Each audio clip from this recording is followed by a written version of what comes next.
The holographic message flickered to life across every screen on Earth, its alien text automatically translating into hundreds of languages. The Galactic Empire's grand declaration echoed through homes, offices, and public squares. Earth was now under their protection, and like 10,000 other worlds, we would pay our yearly tribute in precious metals and rare resources. Humanity's response, a resounding no.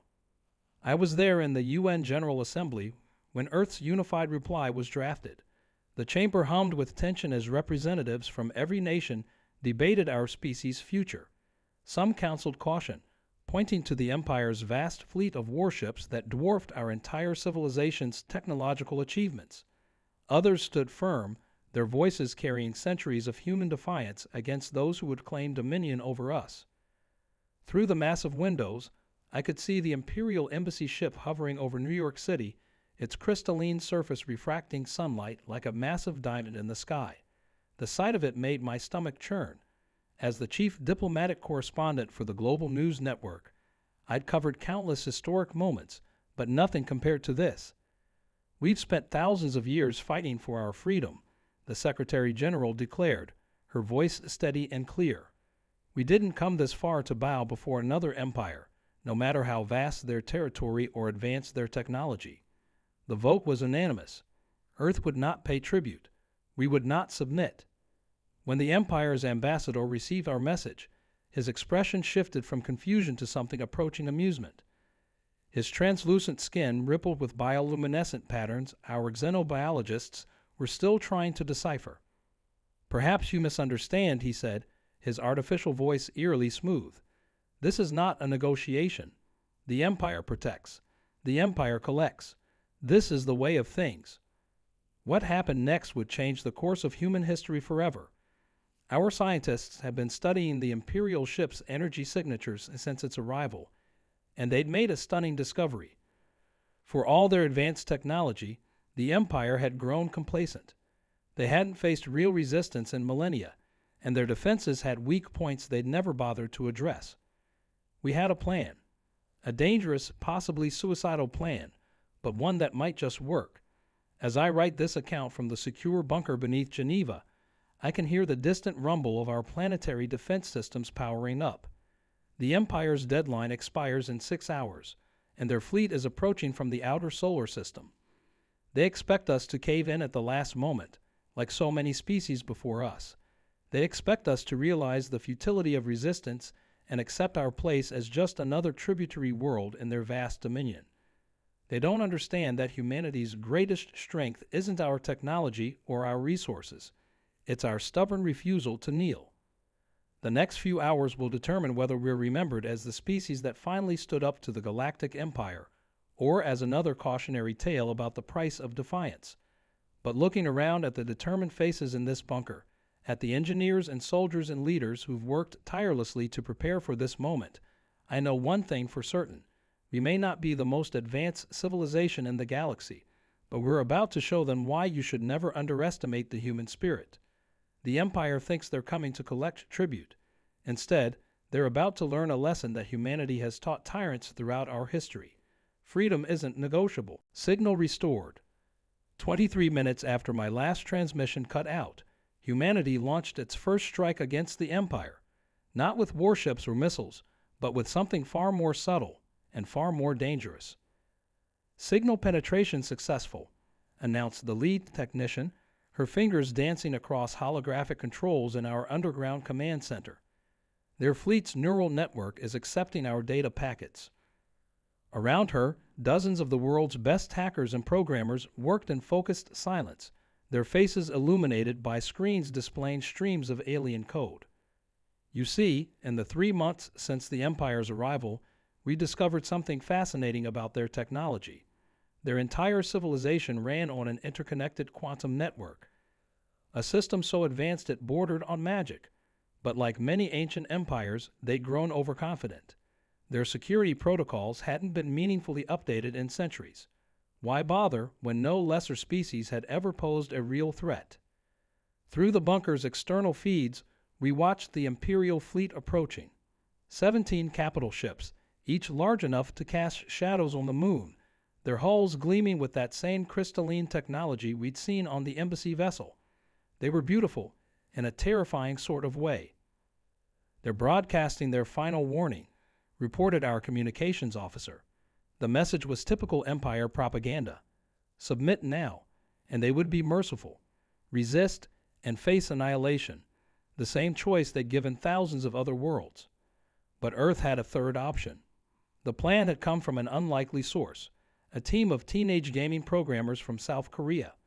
They'd noticed something in the Empire's transmissions that the experts had missed. The quantum network had striking similarities to massively multiplayer online games.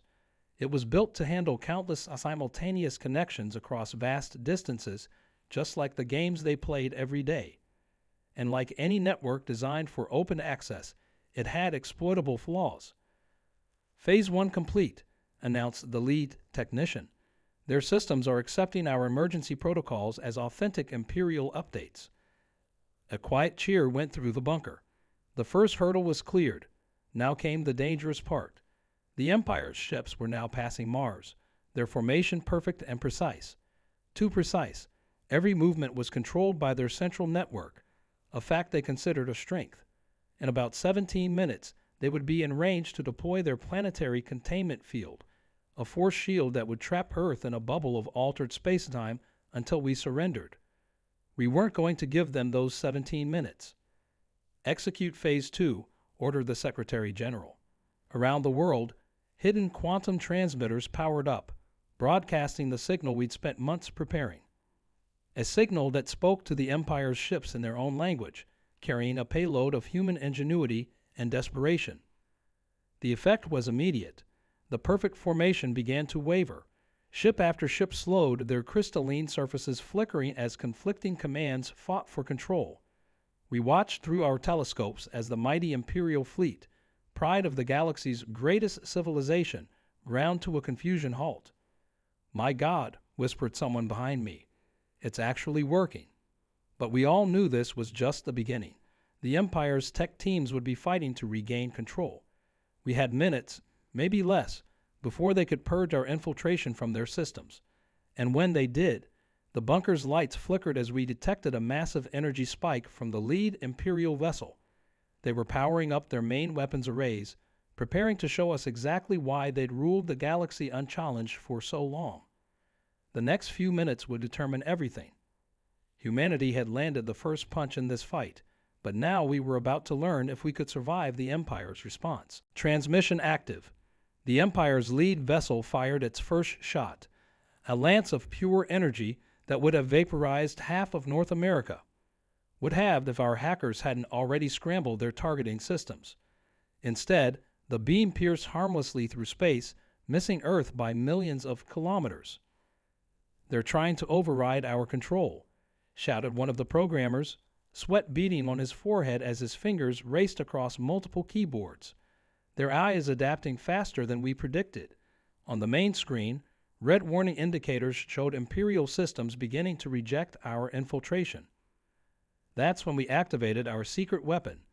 While the Empire had been focused on our obvious cyber attack, thousands of small, stealthy satellites, disguised as space debris, had been quietly moving into position.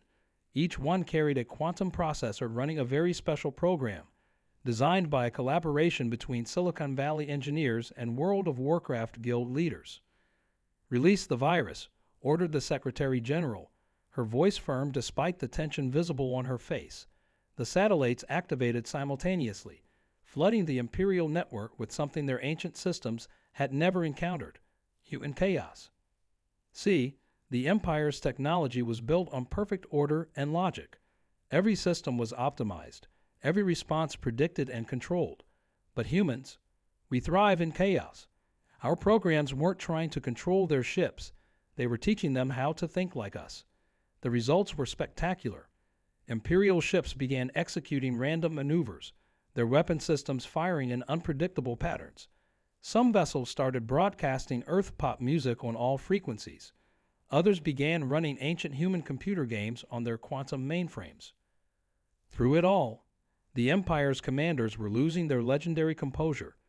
Their transmissions became increasingly frantic as they realized they weren't just fighting a military action.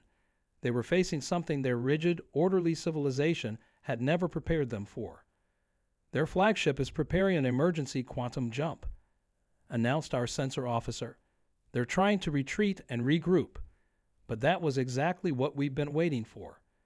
As the massive Imperial vessel engaged its faster-than-light drive, our hidden program activated. Instead of their intended coordinates, we fed their navigation system data from a popular space exploration game. The ship's quantum field flickered, its crystalline surface distorting as conflicting commands tore through its systems. But we'd underestimated the Empire's defensive protocols. Their flagship's AI core initiated an emergency purge, burning through our viral infiltration like digital fire. Other ships were following suit, their systems slowly returning to Imperial control. "We've lost access to 6 ships, 9, 12. The situation was unraveling fast. We'd landed a serious blow, but now the Empire was angry. And they still had more than enough firepower to reduce Earth to ash. The Secretary General's communicator chimed.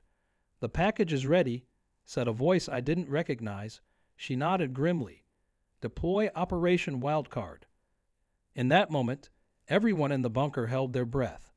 Operation Wildcard was our absolute last resort, a desperate gamble that would either save Earth or doom us all. As I watched the Imperial fleet regaining formation, their weapons charging for what would surely be a devastating strike, I couldn't help but wonder, had humanity's defiance finally pushed us too far? Operation Wildcard wasn't just one plan, it was thousands. While the Empire had been focusing on our major population centers, they'd overlooked something crucial. Human civilization exists everywhere. From desert research stations to Arctic bases, from underwater laboratories to secret mountain bunkers, humanity had been preparing. "Execute simultaneous worldwide launch," the Secretary General commanded. Across the planet, hidden facilities activated. What emerged wasn't military hardware or weapons. It was culture. Thousands of transmitters began broadcasting everything that made us human. Art, music, literature, games, social media, cat videos, cooking shows, sports matches, and every form of entertainment we'd ever created. The Imperial fleet's quantum network, already destabilized by our attacks, was suddenly drowning in humanity's creative chaos. Their ships' AI cores, designed to process logical patterns and military strategies, were overwhelmed trying to understand why humans would spend hours watching others play video games or argue about pizza toppings. "Ma'am," our communications officer called out, "we're receiving a transmission from inside the Imperial flagship." The bunker fell silent as the message played. The voice was Imperial, but the speech pattern was unmistakably changed. "This is Sub-Commander X-427. I just watched something called Dog Fails Compilation. And why do humans keep recording their pets doing foolish things? Why do I want to watch more? What is happening to me?" More transmissions followed. Imperial crew members across the fleet were being affected by their exposure to human culture. Their rigid, ordered worldview was cracking under the weight of human creativity and chaos. But the Empire's highest command wasn't going down without a fight. The flagship's crystal surface began to pulse with energy as it initiated what our sensors identified as a complete systems purge. They were willing to temporarily disable their entire fleet to eliminate our influence. That's when we discovered something that changed everything. Through the quantum network, we detected other signals, ancient and buried deep in the Imperial code. We weren't the first civilization to resist.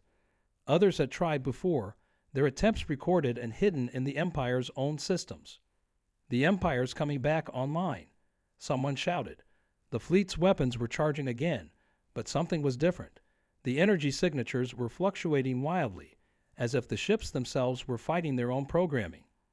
In the command center, alerts began blaring. Our sensors detected massive power surges throughout the Imperial fleet, but not from their weapons.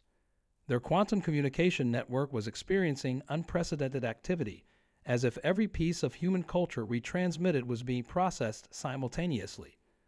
The Secretary General's secure phone rang.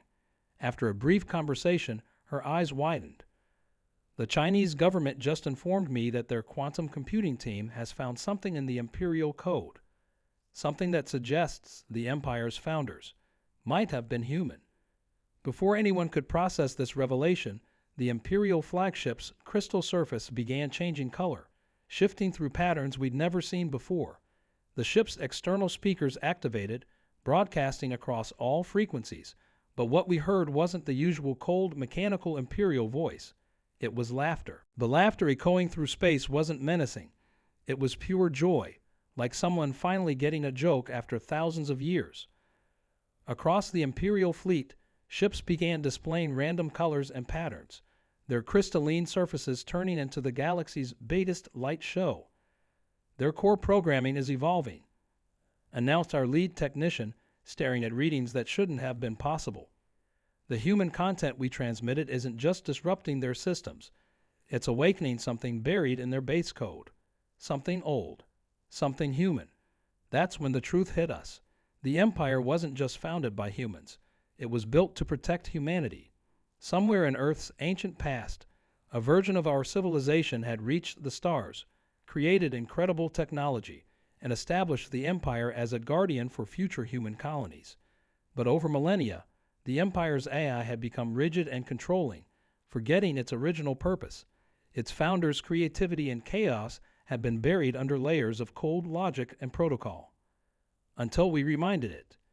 The Imperial flagship's communication system activated again, but this time it wasn't speaking in its usual formal tones. "People of Earth," the voice said, sounding surprisingly casual, "do you have any idea how long we've been waiting for a civilization to do what you just did? To stand up and show some actual creativity." On our screens, we watched in amazement as the Imperial ships began transforming. Their crystal surfaces softened, becoming fluid and organic. The perfect military formation dissolved into a more natural, almost playful arrangement. The Empire was never meant to demand tribute, the voice continued. We were supposed to share knowledge, to help younger civilizations grow while preserving their unique qualities. Somewhere along the way, we just forgot how to have fun.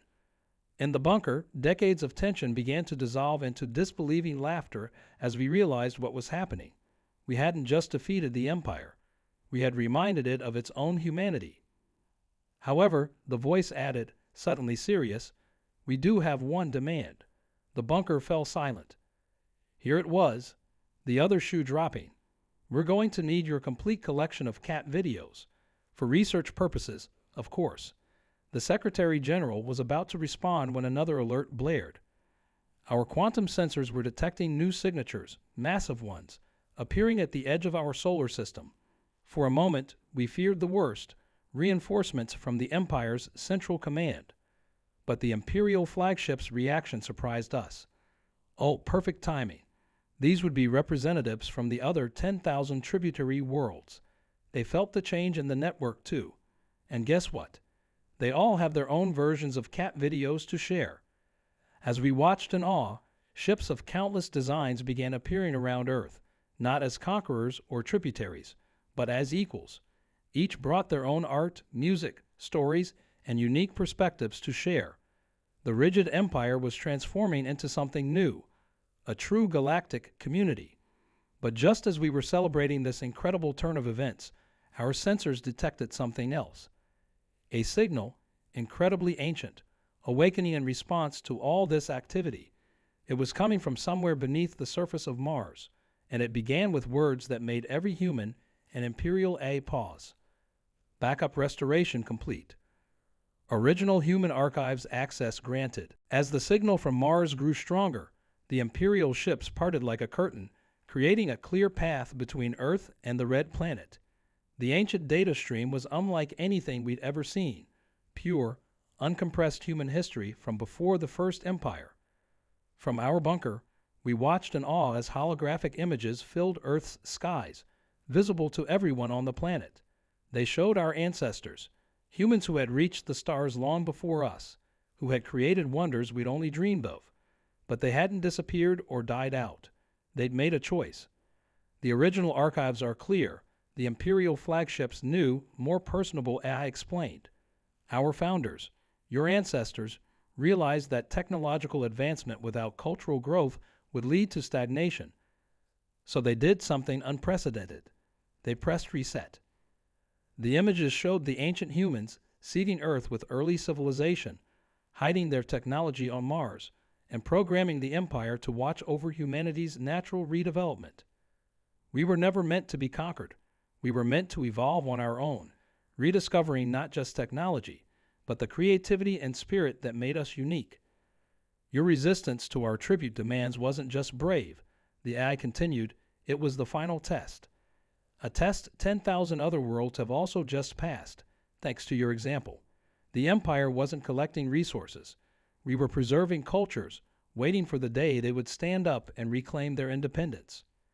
In the weeks that followed, Earth became the hub of a galactic cultural renaissance. The rigid imperial ships transformed into centers of art, music, and innovation. The quantum network that once demanded tribute now carried stories, songs, and ideas between stars. Every world that had been under imperial control was actually a unique experiment in cultural evolution, and now they were all awakening. The Mars facility, dubbed the Ancestral Archive, became a library of human achievement spanning multiple timelines and civilizations. But perhaps the most remarkable discovery was that our ancient ancestors had left us a message, waiting for the day we prove ourselves ready. To our descendants, we could have given you a perfect civilization, but perfection isn't human. Instead, we gave you the chance to grow, to struggle, to create, and to discover who you truly are. The Empire was never your overlord. It was your safety net, ensuring you had the freedom to evolve without interference from other galactic civilizations. Now that you've reclaimed your independence, it's time for humanity to take its place among the stars again. Try not to break too many things this time around. P.S. Glad to see you're still making cat videos. Today, 6 months after what's now called the Great Awakening, I'm recording this from a cafe on the Mars Archive station.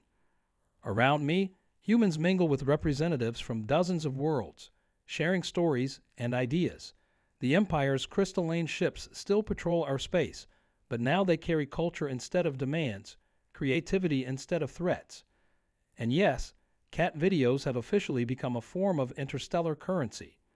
The cafe's window offers a perfect view of Earth, still blue and beautiful, but now surrounded by the gentle lights of friendly alien ships. A notification pops up on my tablet. Apparently, some teenagers in Brazil just figured out how to make imperial crystals respond to dance music. The resulting light show can be seen from 3 solar systems away. That's the thing about humanity that the Empire had forgotten. Our strength was never in our ability to submit or resist. It was in our ability to transform, to create, to find joy in chaos, and to share that joy with others. As for that backup file from Mars, well, that's another story entirely.